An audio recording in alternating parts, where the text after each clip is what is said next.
The Republic of France is arguably one of the biggest economies in the world, and of course also a global superpower in as far as geopolitics is concerned, with their seat on the UN Security Council. Tonight we speak to the ambassador of Namibia to France, Mr. Albertus Aochamub, to look at what this bilateral relation means for Namibia and how we can continue to strengthen our relations in pursuit of our economic diplomacy plans. Good evening and welcome. This is Diplomatic Communique. I'm Ricardo. A very good evening to you, Ambassador, and thank you so much for making time out to join us tonight. Good evening, and thanks for having me. Well, we understand your designation is to the Republic of France, but we understand, of course, also that you have other secondary locations as well. Can you perhaps just share with us which ones those are, including the multilateral postings? On the bilateral side, obviously the embassy is based in Paris, as you've correctly indicated. We have concurrent accreditation to the Portuguese Republic, Spain, Kingdom of Spain, Italy, and Monaco.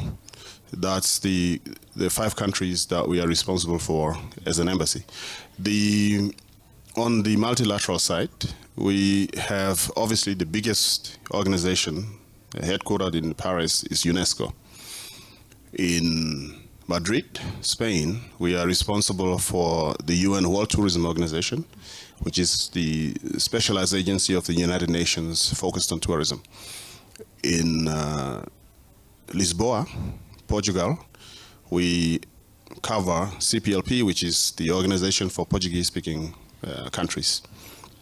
And again, back to Paris, the OECD, which is the Organization for Economic Cooperation and Development for European nations, or the rich nations of the world. So we work and are responsible for OECD. Also, the people that host and organize the expos, the international expos, the Bureau of International Exposition, we are also accredited to that. In fact, later this month we'll have to decide on who's going to host the Expo 2030.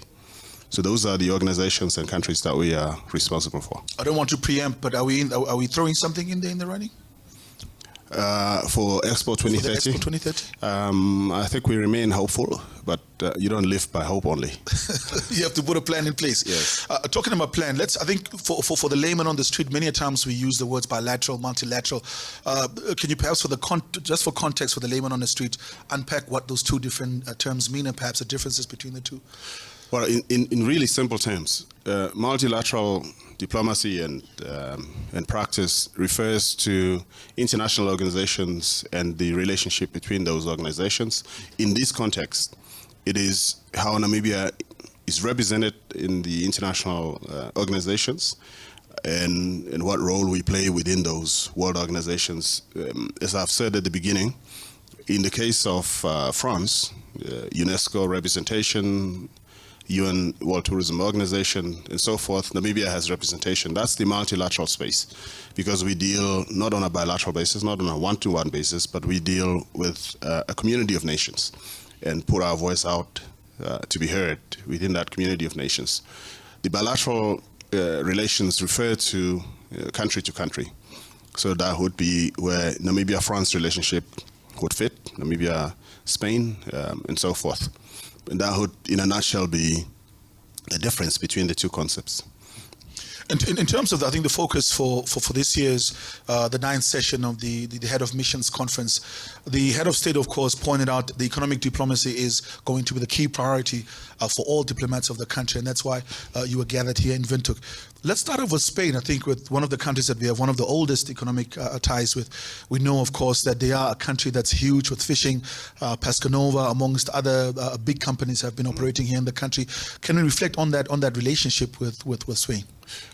That's a very important one, because, as you've said, it's traditionally been a partnership and a relationship that's frankly been one-directional, because Spanish companies have fished in our waters and exported that fish. What is good is that when you see Namibian fish and the processed product on those shelves, it says product of Namibia. That's a moment of pride. But I think subsequent to government having indigenized the fishing sector and given more rights to Namibians to participate, we've also seen a lot more value addition, a lot more packaging and export of finished product from here. That's very encouraging. But what is important for us as a country is to look at how do we diversify our economy away from the fishing sector as far as that relationship is concerned, because Spain has other competitive advantages that Namibia can take advantage of, and in a win-win situation, not just allowing them to either export to us or import from us. What would be some of those advantages? So we've begun to now look at the agriculture sector broadly. If you include fishing as the one that we've established, Spain does provide to the European community of nations a lot of fresh fruit, especially citrus. They have mastered the art. They are also one of the largest exporters and producers of olive oil. Interestingly, you would have thought that would be Italy, because that's the predominant country we associate olive oil production with, but Spain is the largest. So there's a lot of the commodities that they have an advantage in. What are we interested in? We're not really interested in only importing their fruit and veg, but it's the Spanish companies that manage the entire value chain, having to take advantage of opportunities, especially in our green schemes. You would note that there was a Spanish company at Etunda that was producing asparagus for export purposes. That has gone into natural problems. It had nothing to do with whether the product was being produced well or not. There were issues with weather patterns and so forth that didn't make it sustainable. But we've now since looked at another company to take their space. So we will still do our asparagus with a Spanish company, but frozen, not the fresh product that we used to export. There's another discussion in the south of Namibia, also with a Spanish company in the agriculture space, again, to take advantage of what we have in the green schemes to give them life.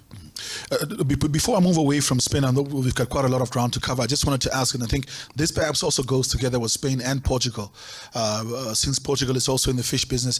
On the back of fish rot right now, what is the, I don't want to say the predominant feeling, but the reaction and responses from some of these bilateral partners like Spain, like Portugal? Of course, it was an international scandal. Law and order took effect, but at the end of the day, those things can have lasting impressions in terms of perception, and that can also potentially damage the brand of a country. Actually, the contrary is true in this instance. The fact that Namibia is a country that adheres to the rule of law is one thing that everybody that has followed this case from the international perspective will tell you is appreciated. So because we've had the full impact of the law taking its course, people are not worried that there is new risk in investing in this country. Fish rot has, of course, there's reputational damage from public perspective and perception, but I think from an investor community, they continue to trust us, and I don't see that having too much of an impact. It's not something that is brought to us as a concern. To the contrary, more and more people are looking to invest, and we are, both Spain and Portugal, I was talking about diversifying the relationship and the partnership.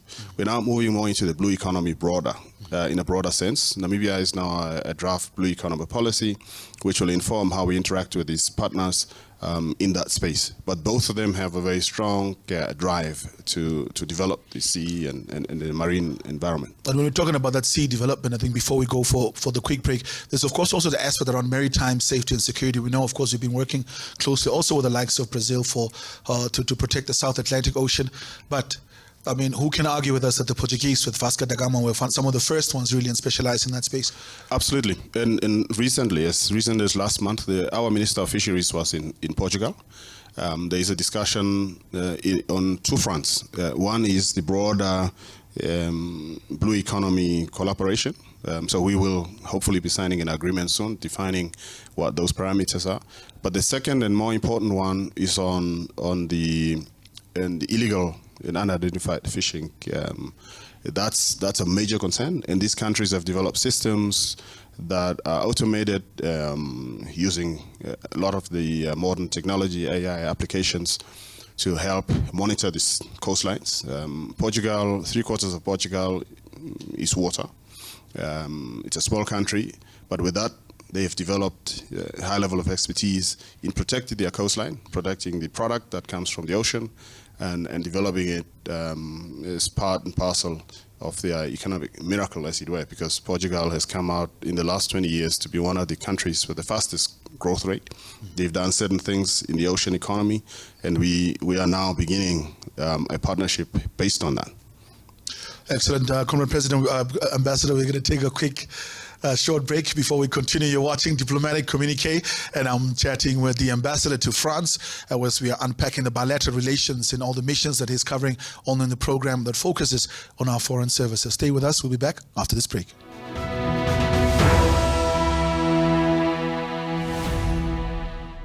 Welcome back to Diplomatic Communique. We are, of course, focused tonight on France, and the Ambassador to France, Albertus Aochamub, is joining us here just to dissect and, of course, discuss with us what are the plans to deepen our economic diplomatic ties with France and all the other missions that he covers.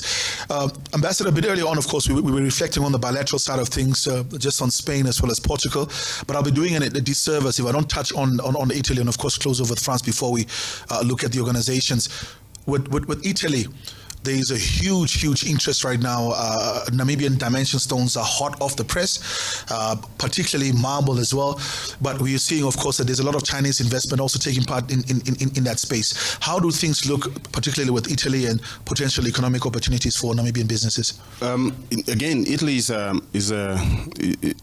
one of the top 3 economies in Europe, together with the UK and France. And it's a little known fact that in spite of a lot of what we read, the normal challenges, socioeconomic challenges that every country goes through, you've touched on one sector that's been consistently on an upward trajectory as far as growth is concerned, and that's the dimension stones and the marble industry. Where we are at the moment as a country is a discussion around local beneficiation.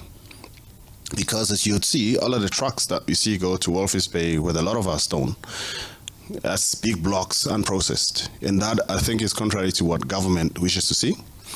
So our discussion is at 2 levels. One is that we are encouraging Italian companies that wish to mine our resource to be able to do a lot of local value addition.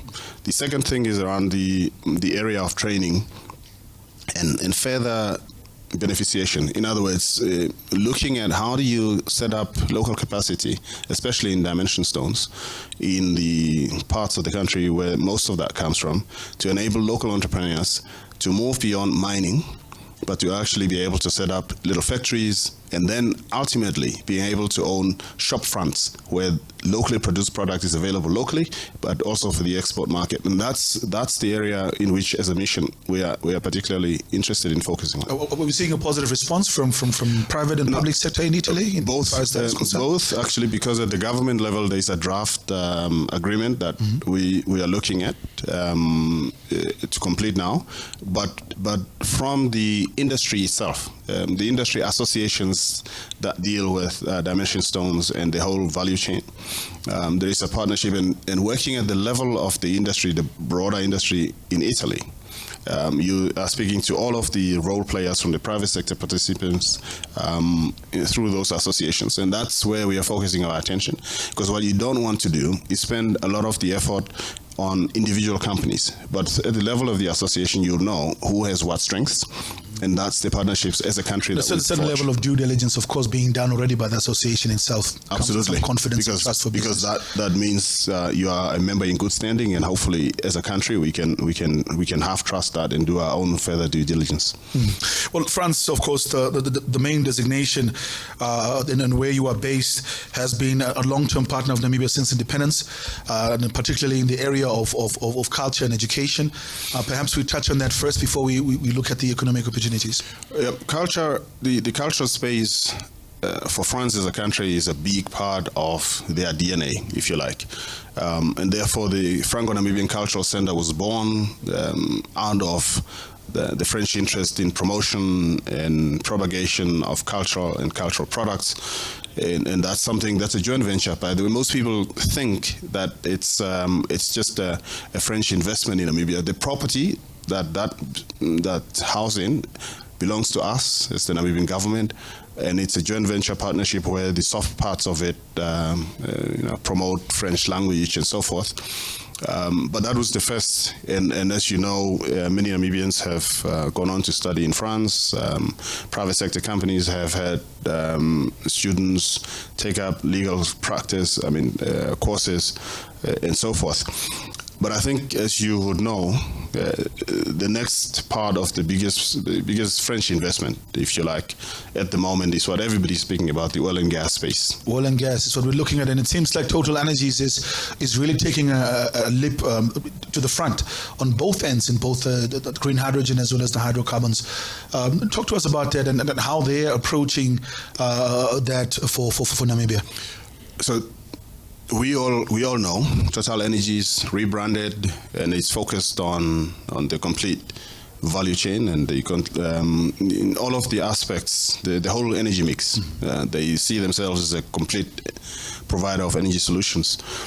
Recently, Total Energies has bought out 100% of a renewable energy company, Total Eren, and in that company, in partnership with Chariot Oil, has submitted to Green Hydrogen Council a proposal to do their own version of a green hydrogen project. Obviously, that's at different levels of due diligence, but I think, as you know, here in Namibia, we do things transparently.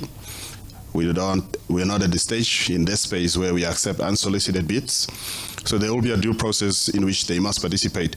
But I think in principle, what's happened is that not only are we seeing activity from France in the hydrocarbons, but we'll see more and more of it in the renewable energy space. At the coast, Hydrogen France is setting up its own first facility to do hydrogen and to provide energy first to the councils at the coast, but ultimately into the grid. That's another French investment in the green energy space. But before all of this, you've had wind and solar in the south. It was a French company from northern France that has pretty much led the revolution as far as the combination of wind and power and solar is concerned. And this is a space in which we know we will probably see a lot more French interest. At the bar, the conversation is right now that, this green hydrogen talk, renewable energy hub, etc. It's 30 years from now. It's a fluke, but then we'll have that conversation in the bar, but you find multi-billion-dollar companies such as Total Energies making acquisitions of that size. France Energy, like you mentioned, setting up, of course, in the coast as well. What does that tell us about the confidence within the industry and, of course, our overall green hydrogen hub dreams? I think it's most of us. You are right. People think it's a pipe dream. People think it's far-fetched. It's things to come. But those people that are already involved in these activities to tell you two things that are very visible. There's scholarships that's been made available for us to retrain some of our engineers, but also enable people who are first entrants as engineering students and in other fields that are related to the industry to get specialized skills. So training scholarships are available. That's already happening. Secondly, what I know for certain is as we go into the pilot phase, there has to be procurement, a lot of local procurement that's going to happen. And those are not things that are going to come in 2, 3, 5 years time. That's now. Why big players such as Total Energies entering the space is important is they bring significant balance sheet of their own. These are companies that can say to you, we will produce, but we'll also have the offtake agreement, and we'll take the product to wherever it is needed. Because we own the value chain. The entire value chain, from production to distribution. So having players like this show confidence in Namibia, and especially in our ambition to be a global hub for green hydrogen production. It speaks volumes about the level of confidence they have in our laws, the way we do business, and the promise that the future holds, and the role that Namibia says we're going to play in the decarbonization agenda of the world. 100%. Ambassador, we're going to go for a quick break. Diplomatic communique is what you're still watching for tonight, having a conversation with Albertus Aochamub, the ambassador to France, and saying that, of course, the green hydrogen dreams that we have are not pipe dreams. When we come back after the break, we discuss UNESCO and WTO business. But before that, what happened to the Peugeot plant? Stay with us.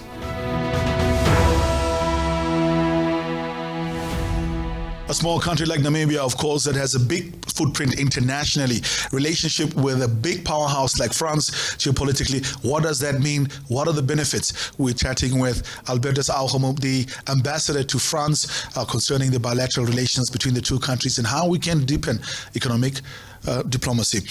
Ambassador, before we went, of course, we spoke extensively about our relationship with France, but there's one particular item I wanted to touch on before we speak about multilateralism, and of course, the issue around the Peugeot plant. When it was opened, it was big fanfare, etc., but as quickly as it came to the front, that's also how quickly it died down. What is the current status of the plant, and are we about to see its resurgence? We will in 2024 see Peugeot vehicles on our roads, assembled in Walvis Bay. There were teething problems with the way in which we have concluded the agreement, and there were aspects of that agreement we didn't anticipate, which we had to deal with. That's something that's behind us. I can confidently say that. The vehicles will be available, and Namibians can drive French vehicles should they so desire. I don't want to ask whether they're going to be cheaper. I guess maybe that's for another platform.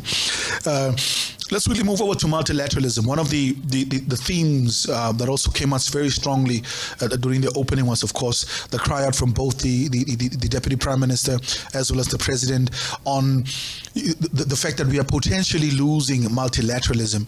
I just want you to just share some philosophical posturing concerning why it's important for us to make sure that we maintain the multilateral world order as we know it before we really dive into the individual organizations.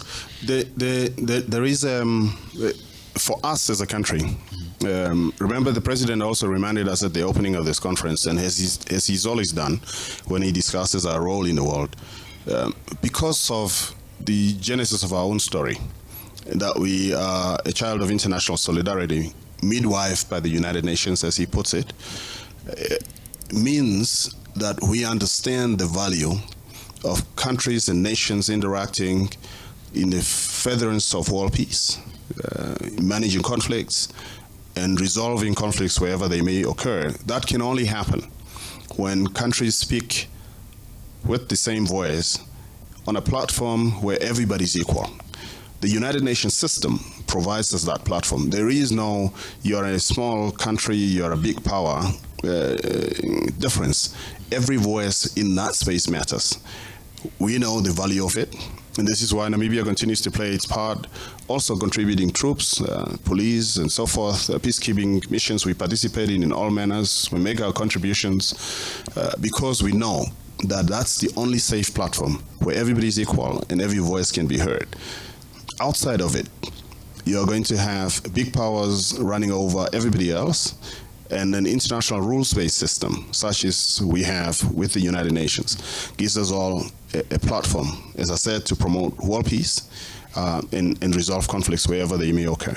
But I put it to you, the Comrade Ambassador, in terms of the effectiveness of these platforms, I'm not so sure, because if you're looking at over 60 years of blockade on Cuba, which is being blocked by two countries for over 6 decades, if you're looking at the SWIFT monetary system that is being controlled by the global north, you look at the US dollar as hegemony, it leaves very little to be desired in as far as the effectiveness of that voice that you're being provided is concerned. Or am I being too pessimistic in terms of the outlook? No system is perfect. And more especially when nations of the world with differing views, with different histories gather around the table, you will never have any perfect system. This is the best hope we have. And this has been the best hope. If I were to say conversely to the view you're expressing, would the story of what we celebrate today 33 years down the road as the birth of a Namibian nation been possible? Outside of that, I don't know. It is the platform that gave rise to us and many others around the world that are negotiating and yearning for peace. It's not perfect, but this is the best hope we have. I'm not quite sure whether I have a counter for that one. I think that was a good one. But in closing, in the interest of time, I think I just wanted to touch on one. I know, of course, with UNESCO, there's quite a lot of work to be done, but I know we will get forum to discuss that as well. But just quickly on the WTO, because that directly affects the bread and butter issues because of the COVID and what it has caused, the losses for many of the tourist operators. Very briefly, just our relationship with WTO, we know that the head of the organization was also here during that time, and there are some big plans for the country. Very briefly, UN World Tourism Organization, UN WTO. Yes, the other one is based in Geneva. In a nutshell, they've helped us craft our post-COVID recovery program and strategy for after COVID. We are now serving as a country as of last month on the Executive Council. That means we'll be able to influence policy development around the world. We'll be able to put our voice as a country, as a small country with the most one of the most robust tourism products in the world, to be heard. And share a lot of the experiences that Namibia has had in sustainable tourism promotion, conservancies and conservation tourism. I think these are stories that we want to amplify, and these organizations give us that platform. Beyond that, it's also the reverse is true. Other than telling our story, that we want to attract more tourists. And as a parting shot, we are now bidding as a country, and I think we are very successful. In principle, we will be setting up the innovation hub for tourism for Africa in Namibia. And that's something that would allow us as Namibians to be proud of and play our part in the community of nations in Africa, but tell the story of Africa to the rest of the world. So if anybody is looking for tourism innovations in Africa, they have to come to Windhoek or wherever we are going to locate that. So these are some of the things we look forward to as far as tourism promotion is concerned. Ambassador Aochamub, thank you very much for making time out to join us. Thanks for having me. We need another 30 minutes to have another conversation. Definitely. We'll see where we can squeeze you in, Comrade Ambassador. Well, there we have it. That's Ambassador Aochamub, the ambassador to France, representing, of course, Italy, Spain, as well as Portugal, and quite a number of additional multilateral organizations. That brings us to the end of Diplomatic Communique for tonight. I'm Ricardo. Goagoseb. It's always a pleasure to be in your company. Until next time, bye-bye.